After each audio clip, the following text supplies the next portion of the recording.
The courtroom freezes when she leans back and smirks. "Do you know who I am?" she snaps, loud enough for the cameras. The audience murmurs. The bailiff stiffens. Judge Judy does not blink. For one dangerous second, the entitled daughter of a powerful governor believes she has won.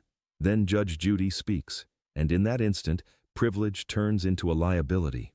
What happens next will be broadcast to millions and destroy everything she thought protected her. But before we get into it, tell me, where are you watching from? Drop it in the comments and hit subscribe for more shocking courtroom moments. The smirk does not fade. It settles in, comfortable, like she owns the room. She leans back in her chair, arms crossed, chin tilted just enough to signal challenge. The cameras catch everything: the angle, the confidence, the absolute certainty that this moment belongs to her. When she speaks again, her voice cuts through the courtroom air, sharp and performative. "Do you know who I am?" A ripple moves through the gallery, not loud, not dramatic, just enough to register discomfort. The bailiff's shoulders stiffen. A producer shifts behind the camera. Someone in the back exhales through their nose, already sensing what is about to happen. Judge Judy does not blink. She does not sigh. She does not react at all, at least not the way the defendant expects. Her hands rest calmly on the bench, fingers still, posture unchanged. The silence stretches just long enough to feel intentional, not awkward, measured.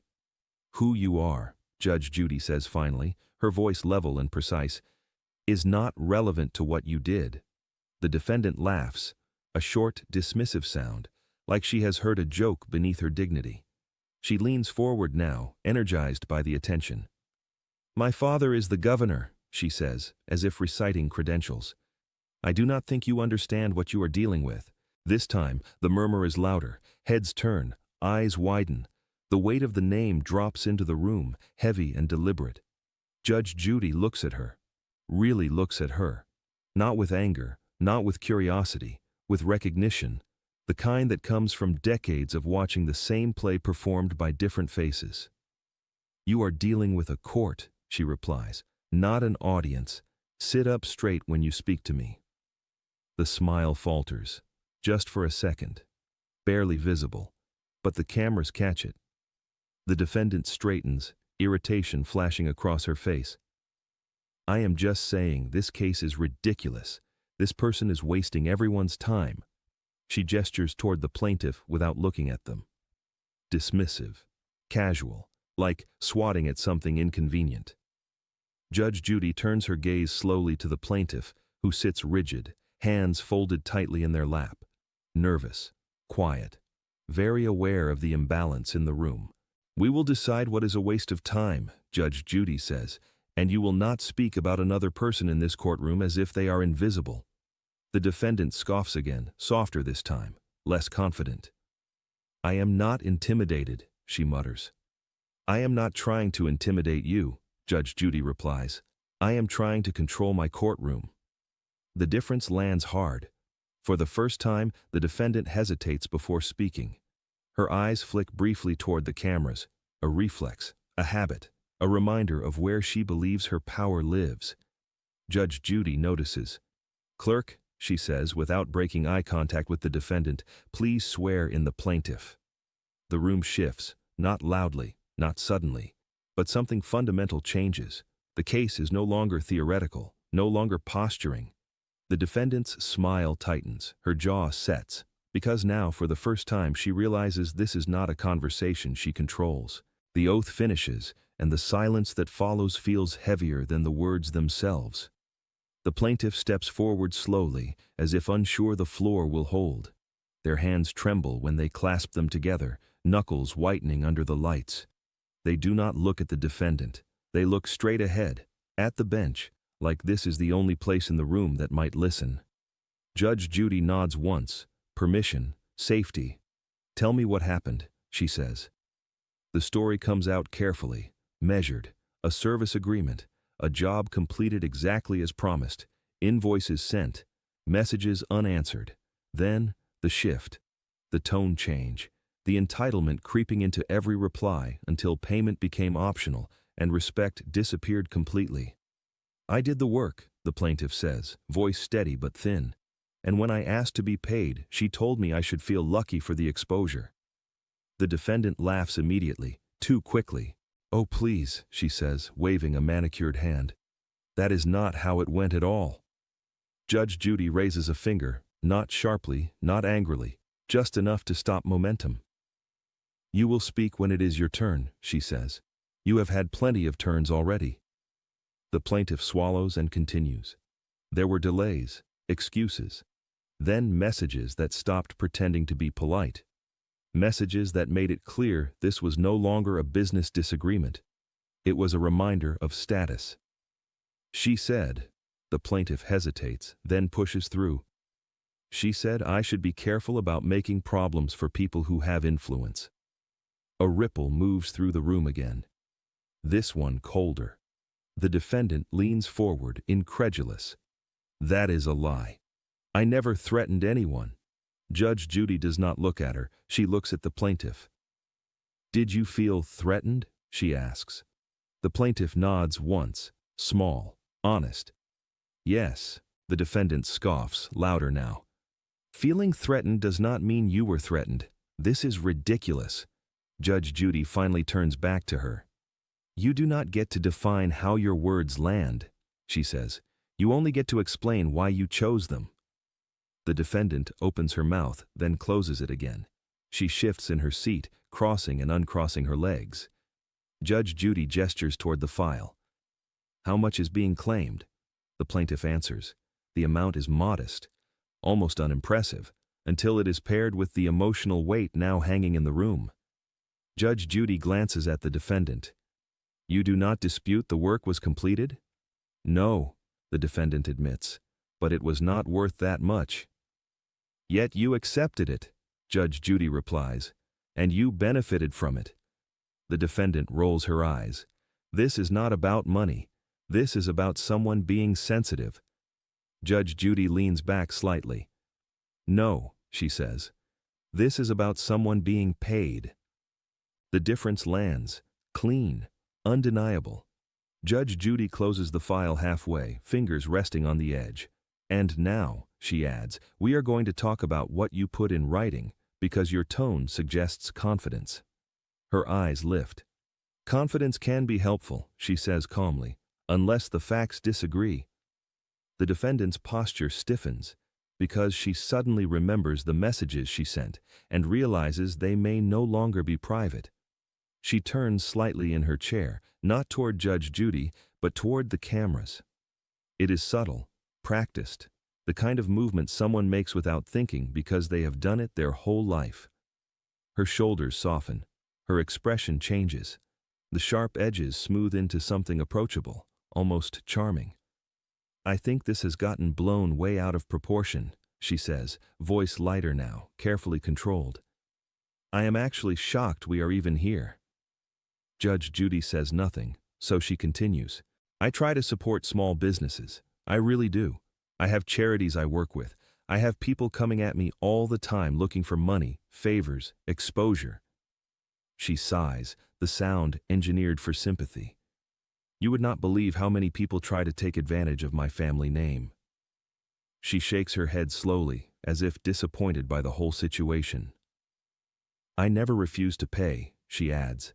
I just asked for revisions, and suddenly I'm being painted like some villain.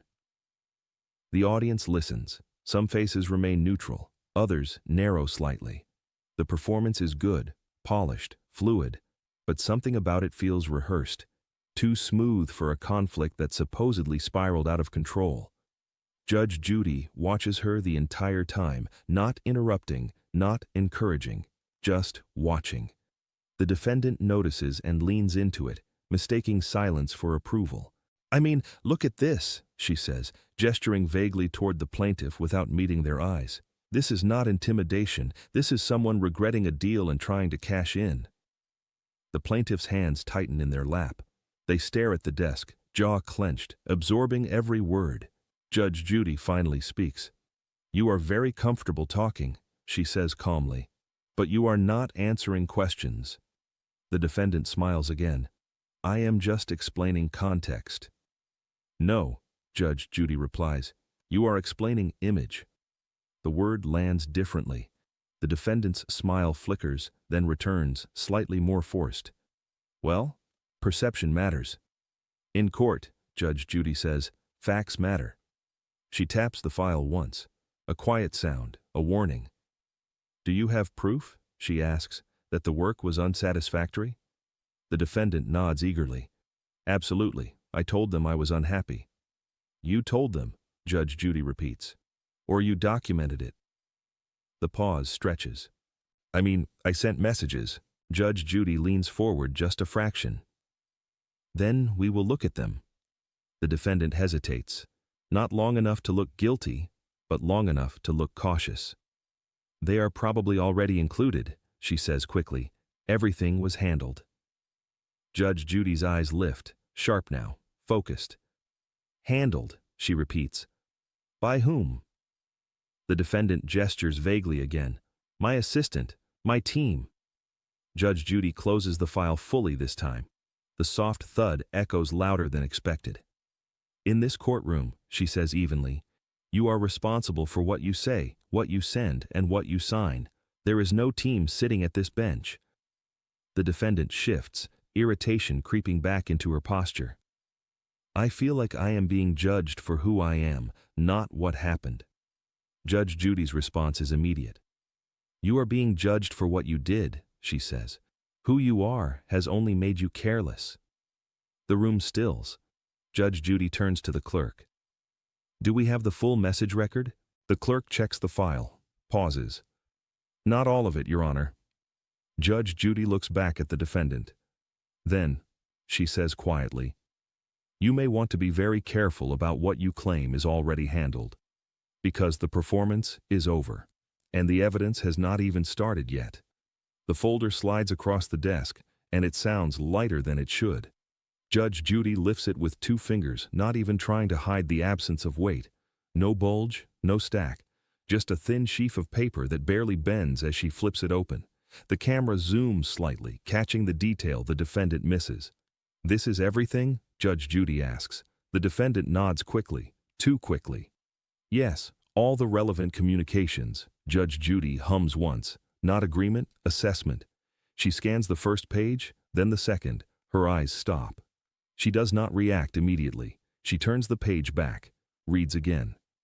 The silence stretches, elastic and deliberate. The plaintiff watches, breath held. Judge Judy looks up. This invoice is dated March 12th. Yes, the defendant says. That is when the issue started. Judge Judy's finger taps the page once. Interesting. Because according to this, she says, lifting a printed email from the file already on her desk, you confirmed receipt of the completed work on March 8th, 4 days earlier. The defendant's smile tightens. Well, yes, but...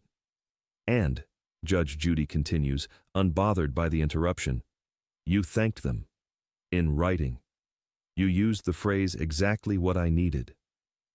A murmur ripples through the courtroom. This one sharper, less curious, more alert. The defendant leans forward. That was before I realized it was not usable. Judge Judy does not argue. She simply turns another page. Then explain this, she says. She rotates the document so the defendant can see it clearly. The camera catches the timestamp. March 13th, 1 day after the invoice. The defendant's eyes flick down, then away. Judge Judy reads aloud, voice calm, surgical. Do not push this. You do not want problems. People like you forget how small you are. The room freezes. The plaintiff's head lifts slowly, eyes glassy but steady. They have heard this before. They remember. The defendant laughs, a brittle sound that snaps mid-note. That is taken completely out of context. Judge Judy's gaze hardens. There is no context, she says, in which that sentence improves. The defendant shifts, crossing her arms defensively. That could mean anything. It was a figure of speech. Judge Judy sets the paper down carefully. Words are not decorations, she says. They are actions. She flips to the next page. Another message, another timestamp, another tone entirely. Colder, sharper. And this message, Judge Judy continues, was sent after you say the matter was handled. The defendant opens her mouth, closes it. Judge Judy looks directly at her now. You did not forget to pay, she says quietly. You decided not to. The defendant's voice rises. That is not true. Judge Judy tilts her head slightly. Then why, she asks, is the message where you refuse payment missing from your submission? Silence. The kind that exposes things. The defendant swallows. I did not think it was relevant. Judge Judy leans back, folding her hands. This document, she says evenly, does not say what you think it says. The words land heavy. Final. Because in that moment, everyone understands the same thing at once. This was never a misunderstanding. It was leverage. And the first crack has finally split the image she worked so hard to protect. The shift is subtle, but it is unmistakable. The defendant sits straighter now, shoulders squared, chin lifted in defense rather than confidence. The playful arrogance from earlier is gone, replaced by something sharper, defensive. Cornered. I feel like this is turning into a character attack, she says, voice tight, because of who my family is. Judge Judy does not respond immediately. She lets the sentence sit where it landed, unprotected. This is not about your family, she says finally.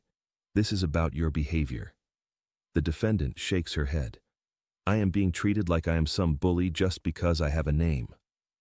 Judge Judy leans forward, her tone calm but unmistakably firm.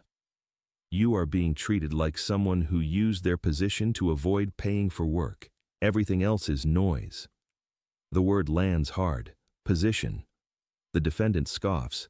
So now I am not allowed to defend myself? You are allowed to explain yourself, Judge Judy replies. You are not allowed to intimidate people and then pretend it was a misunderstanding. The plaintiff shifts in their seat. For the first time, they lift their eyes toward the defendant. Not with fear, but with resolve. She told me no one would believe me, the plaintiff says quietly. She said I should be grateful, she even responded. The defendant spins toward them. I never said that. Judge Judy's hand lifts, stillness. You will not address them directly, she says. You will address me. The defendant exhales sharply, frustration bleeding through.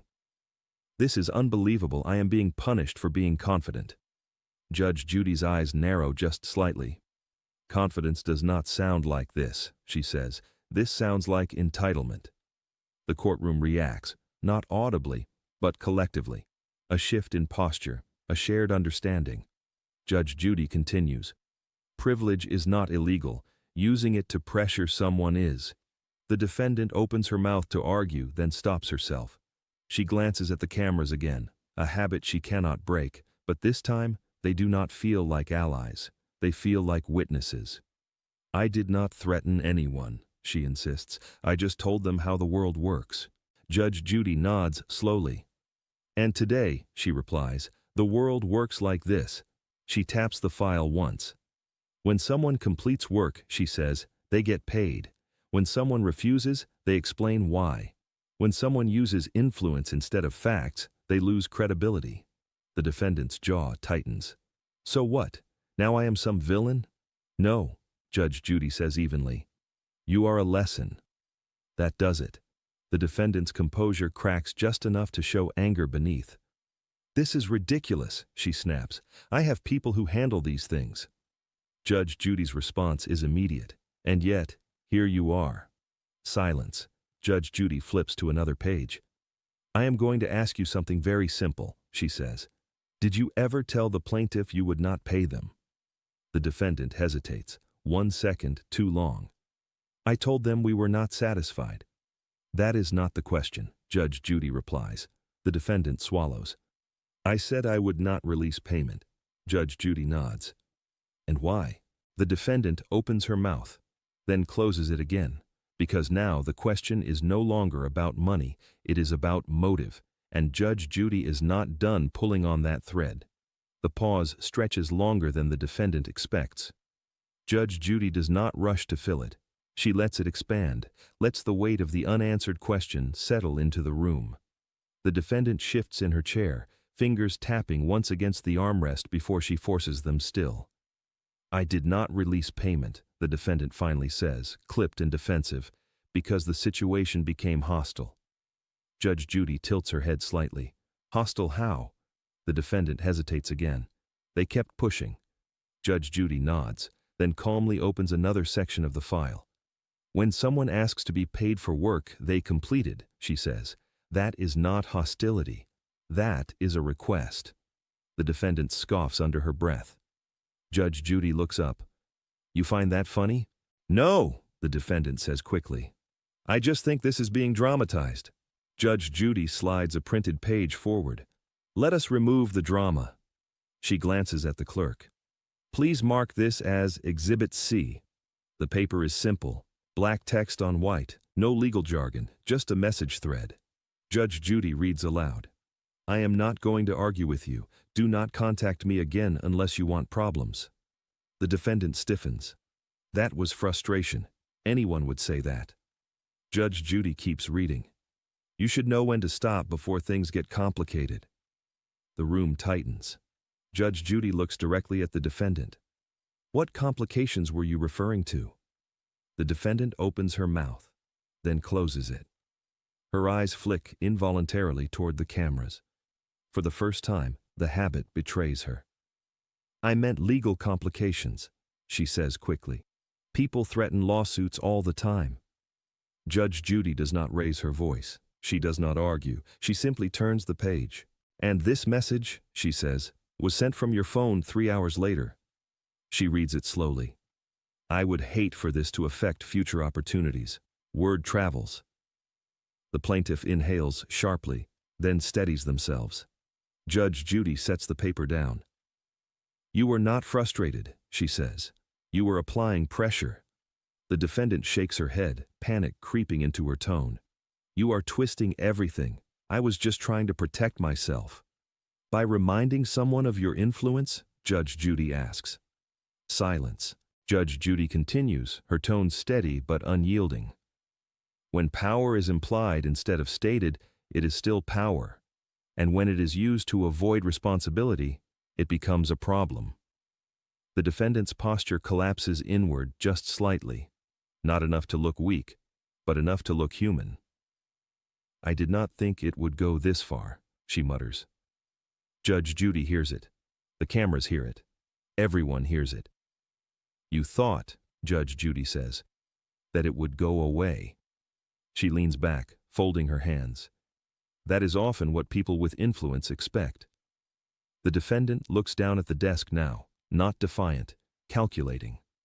Judge Judy lifts her gaze to the plaintiff. Did you stop contacting her after that message? Yes, the plaintiff says. I was afraid. The word lands softly and hits harder than anything else said so far. Judge Judy nods once. Then she turns back to the defendant. Would you like me, she asks calmly, to read the rest of your messages aloud? The defendant's head snaps up. No. Judge Judy waits. No, Your Honor, she corrects herself. Because now she understands something she did not before. The pressure is no longer on the plaintiff. It is on her. At this point, pause and ask yourself, should power ever soften accountability, or does it demand more restraint than anyone else? The courtroom grows quieter, not because someone asked for silence, but because no one wants to interrupt what is happening now. Judge Judy lifts the next page from the file and does something unexpected. She reads. Not quickly, not selectively. She reads the message exactly as it appears, line by line, her tone flat, unembellished, the kind of delivery that makes words stand naked in the room. You should stop pushing this, she says. You are not in a position to make demands. The defendant's foot begins to bounce beneath the table. She notices and presses it flat against the floor. Judge Judy continues. I am trying to help you by ending this quietly. The plaintiff's shoulders tense. The phrase is familiar. They remember staring at that message long after it arrived, trying to decide whether it was a warning or a threat. The defendant interrupts. That is not how I meant it. Judge Judy looks up. How did you mean it? The defendant opens her mouth. Nothing comes out. She closes it again, inhales sharply. I meant that it was becoming excessive. Judge Judy nods slowly. So when someone asks to be paid, that is excessive. The defendant's voice sharpens. They were being aggressive. Judge Judy flips to another page. Show me where. The defendant freezes. Her eyes scan the desk as if the answer might be written somewhere else. Her fingers grip the edge of the table. The room watches her realize she is no longer directing this conversation. I do not have to prove that, she snaps. This is my word against theirs. Judge Judy's reply is immediate. No, she says. This is your word against your own writing. The line lands hard. A few people in the gallery shift in their seats. The defendant laughs, but the sound is wrong. Too high, too fast. It evaporates before it finishes. You are twisting things, she says, voice cracking just slightly. You already decided I am wrong. Judge Judy does not react to the accusation. She reacts to the emotion underneath it.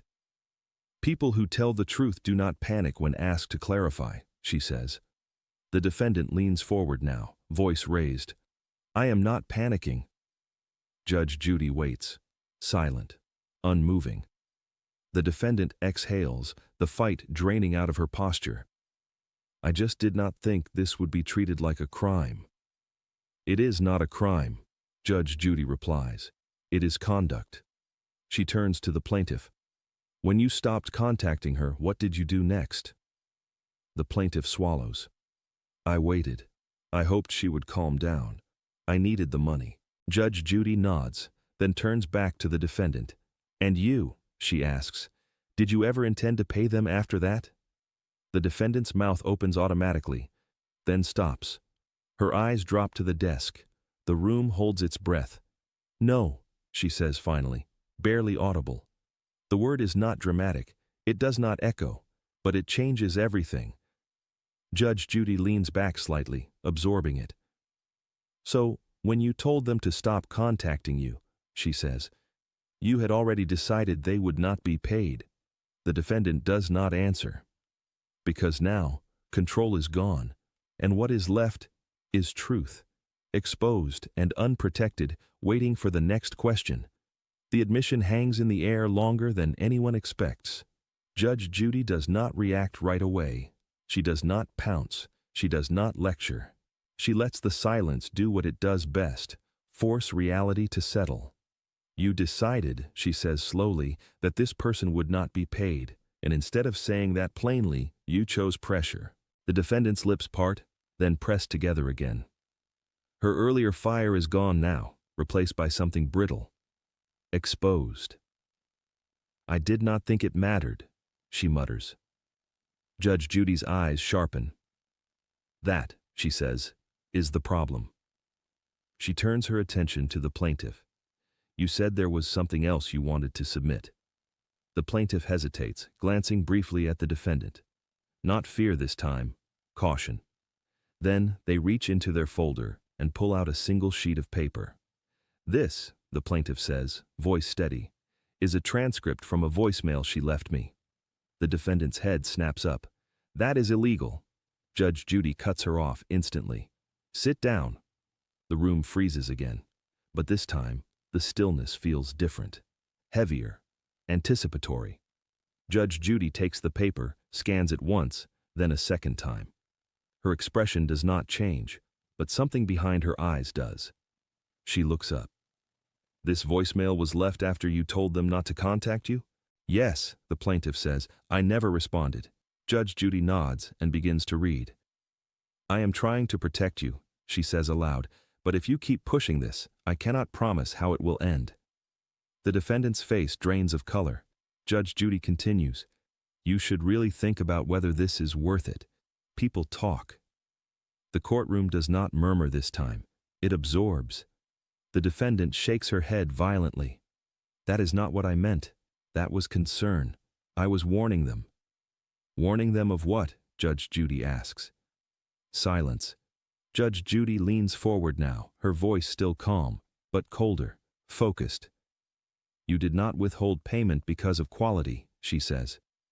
You withheld it because you believed your influence would end the conversation. The defendant's composure collapses in real time. Her breathing quickens, her words come faster, tripping over each other.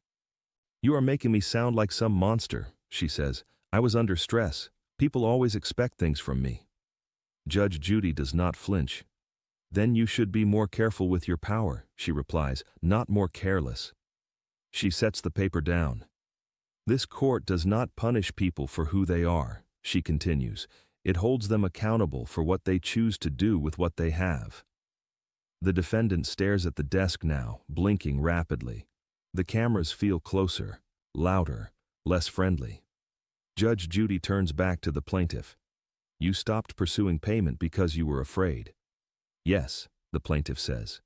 Judge Judy nods once, then she turns back to the defendant, and this time, her tone changes. No more performances, she says. No more image management. This case is no longer about a bill. She pauses. It is about abuse of power. The words land like a verdict, even though none has been delivered yet.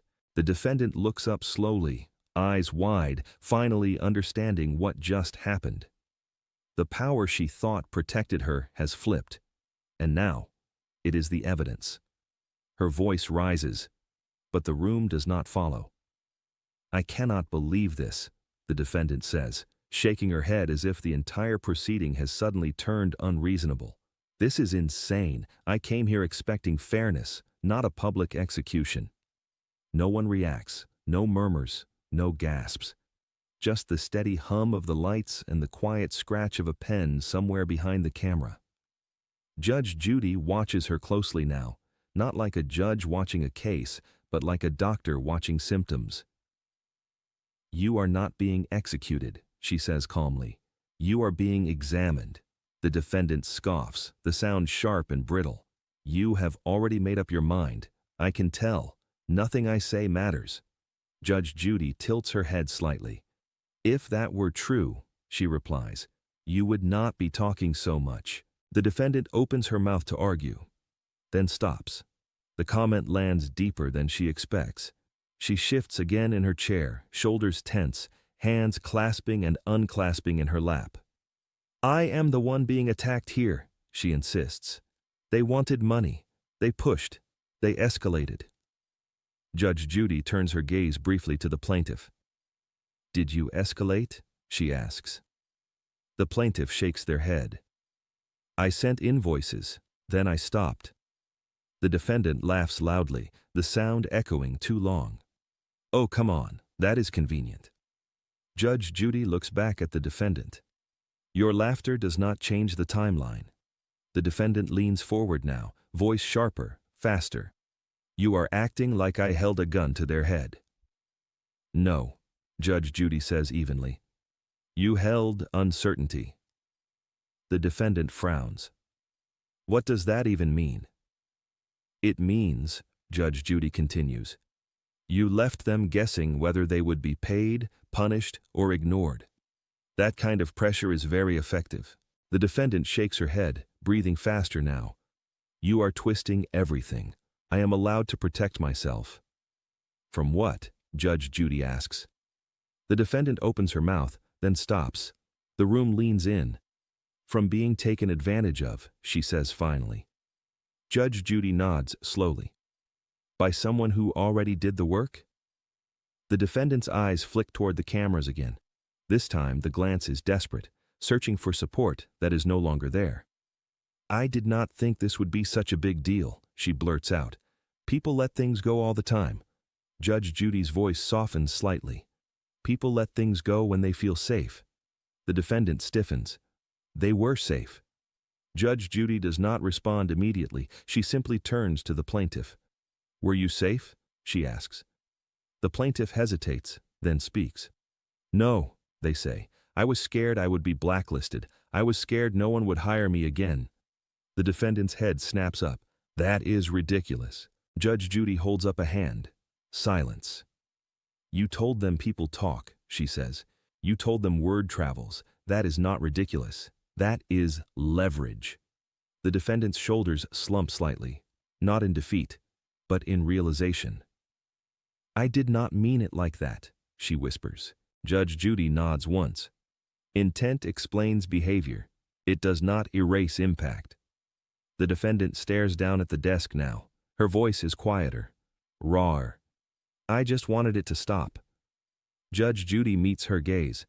"And now," she says, "it has, because the truth is finished hiding." The defendant swallows hard, because the mask she wore so comfortably, confidence, charm, entitlement, has slipped completely. And what remains is not power. It is exposure. She blinks too fast. It is the first thing anyone notices, the rapid flutter, the way her eyes refuse to settle on one place for more than a second. Her hands rest on the desk, but they will not stay still. Fingers press together, separate, then curl inward as if gripping something invisible. Judge Judy watches all of it. "You said earlier," Judge Judy begins, her voice even, unhurried, "that this was never about refusing payment, that you simply needed time." The defendant nods quickly. "Yes, exactly. That is all I meant." Judge Judy tilts her head. "Then explain why, 3 days after that message, you called the plaintiff at 11:47 at night." The defendant freezes. I do not remember that," she says too fast. Judge Judy does not react. She turns a page. "Phone records are very good at remembering." The defendant exhales sharply, laughter bubbling up in a burst that sounds almost hysterical. "I probably just wanted to clear things up." "At midnight," Judge Judy replies. The defendant's smile falters. "I have a busy schedule." Judge Judy looks up. "You left a voicemail." Silence. The defendant's shoulders tense, rising slightly toward her ears. "I already explained that." "No," Judge Judy says. "You explained your intention. I am asking about your action." The defendant leans forward, voice rising. "You are dissecting everything I say like it is some criminal investigation." Judge Judy cuts in smoothly. "You are not on trial for a crime. You are being evaluated for credibility." The word lands like a blow. The defendant shakes her head, eyes glossy now. "This is insane. I cannot believe this is happening on television." Judge Judy's response is immediate. "Then perhaps," she says, "you should have been more careful about what you put in writing and what you said out loud." The defendant presses her lips together, jaw trembling.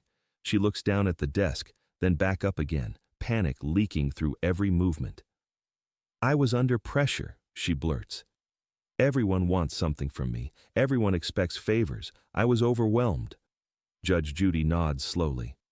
"That may be true." The defendant seizes on the nod. "Exactly. You get it." Judge Judy continues, unflinching. "But being overwhelmed does not give you permission to overwhelm someone else." The defendant's breath stutters. She rubs her palms together unconsciously, leaving faint streaks on the polished surface. "I did not think they would take it this way," she whispers. Judge Judy's voice softens, not in sympathy, but in clarity. "You did not think about how they would take it at all." The defendant shakes her head again, eyes darting. "I just wanted it done. Over." Judge Judy leans back slightly. "And when people want things to be over without consequences," she says, "they often resort to pressure." The defendant opens her mouth to argue, then stops. Her chest rises and falls faster now. The cameras catch it. The audience feels it. For the first time since she walked into the courtroom, she looks small. "I did not plan any of this," she says quietly. Judge Judy meets her gaze. "Most people do not plan to reveal who they are," she replies. "They do it when they panic." The defendant's eyes drop again, this time staying there. Because the truth has caught up to her, not with drama, not with shouting, but with calm, relentless exposure. And everyone in the room can see it happening in real time. The silence that follows is not empty.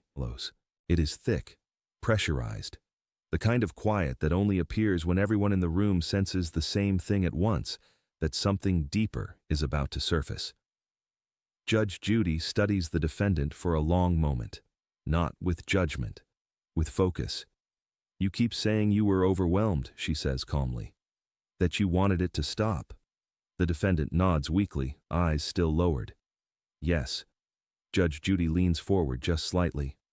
Then tell me why, she asks. You contacted your father's office. The defendant's head snaps up. I did not, she says instantly. Too instantly. Judge Judy does not argue.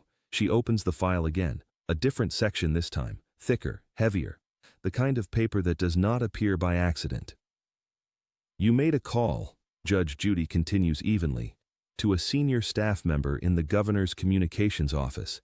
Not about this case directly, but about a nuisance situation involving a contractor. The defendant's face drains of color, drains of, that was not about this, she says, voice tightening. That was unrelated. Judge Judy nods once, then the timing is remarkable. The courtroom feels smaller now, even the lights seem harsher. You did not call to resolve the dispute, Judge Judy continues. You called to ask whether this person could be discouraged from pursuing it.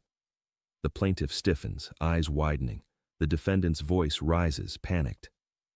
That is not what I said. Judge Judy lifts a hand, gentle, final. These are your words, she says. I just need this to go away before it becomes embarrassing. The defendant's mouth opens, closes. Her breathing becomes shallow. Judge Judy's voice does not change, but the meaning of every word does. You did not withhold payment because of dissatisfaction, she says. You did not apply pressure because you were frustrated. She pauses. You did it because you believed your access could erase consequences. The truth lands quietly and devastates everything that came before it. The plaintiff exhales, a sound caught somewhere between relief and grief. So, it was never about the work. Judge Judy turns to them. No, she says softly. It was about control. The defendant's composure finally collapses. Her shoulders shake once, not with tears, but with realization. I did not think it would matter, she whispers. Things like this always disappear.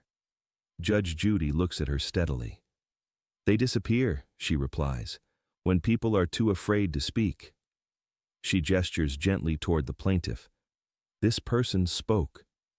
The defendant presses her lips together, eyes glossy now. I was not trying to hurt anyone. Judge Judy nods. Intent explains why you acted, she says. It does not change what you did. The courtroom absorbs the moment in stunned stillness.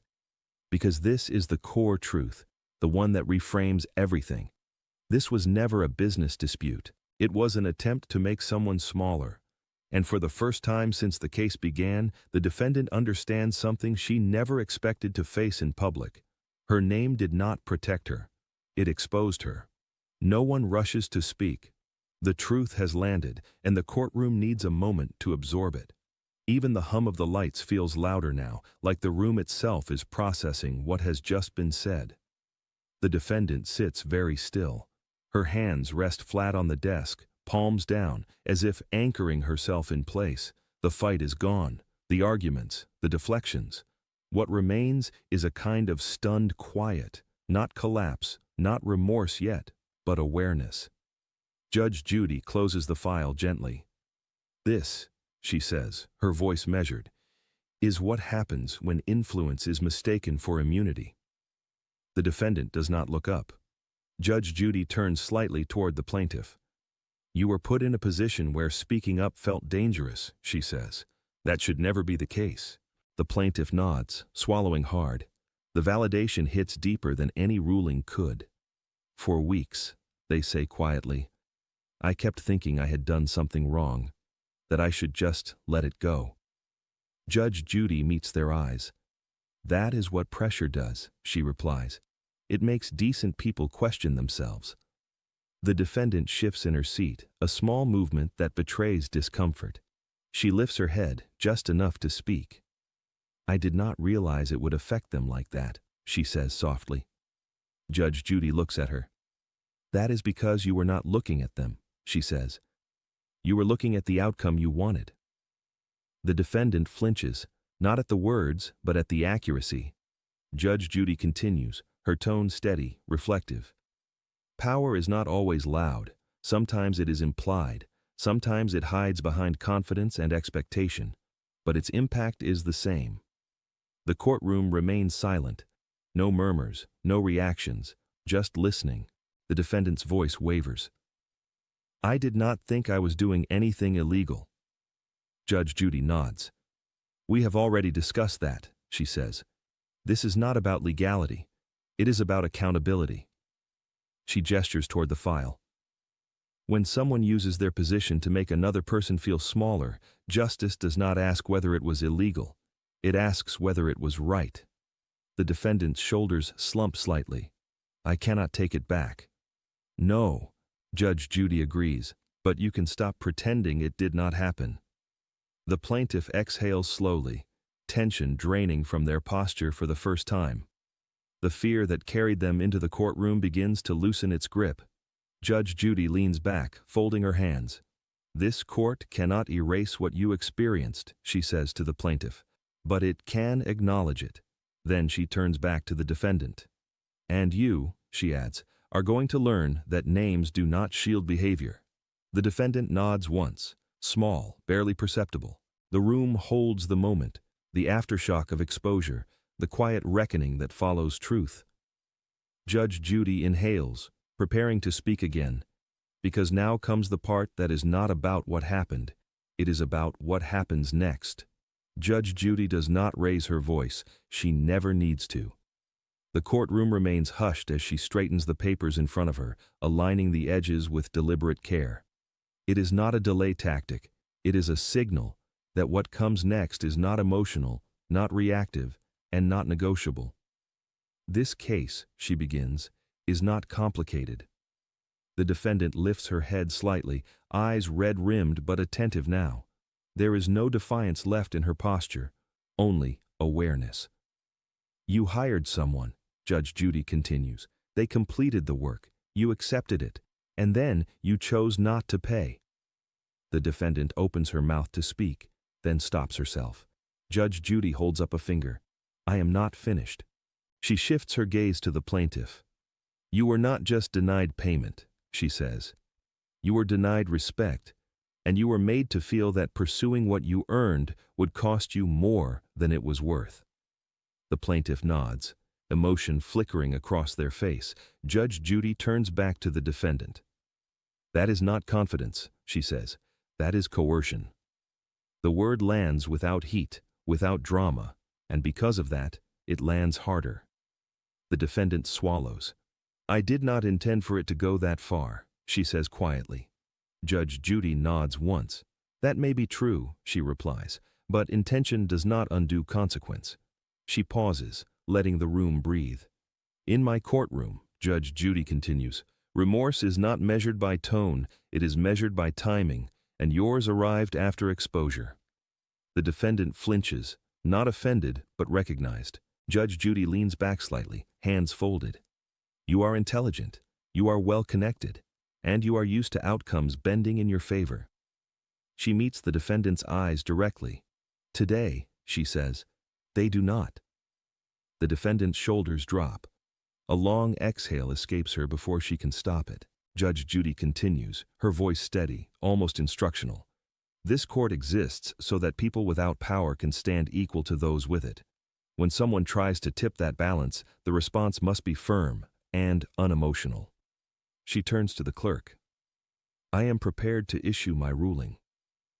The defendant's fingers curl into the edge of the desk. Not in anger, in anticipation. Judge Judy looks back at her one last time before delivering it. "You asked earlier if I knew who you were," she says calmly. The defendant nods faintly. "I do now," Judge Judy continues, "and what I see is someone who confused influence with entitlement." The room is silent, not tense, but resolved. Judge Judy inhales slowly. "And that," she says, "brings us to the consequences." The gavel has not fallen yet, but the judgment already has. The gavel still has not fallen. Judge Judy lets the moment stretch, not for drama, but for clarity. The defendant sits rigid now, eyes fixed forward, as if movement might make what is coming worse. The plaintiff remains still too, but their posture is different. Straighter, grounded. This is what accountability looks like, Judge Judy says calmly. Not anger, not humiliation, just consequences. She looks down at the file one final time. You will pay the full amount owed, she states, precise and unemotional. Immediately, no conditions, no delays, no excuses. The defendant nods quickly, too quickly. Of course. Judge Judy raises an eyebrow. Do not rush to agree now, she says. You had plenty of time before. The defendant swallows and nods again, slower this time. Yes, Your Honor, Judge Judy continues.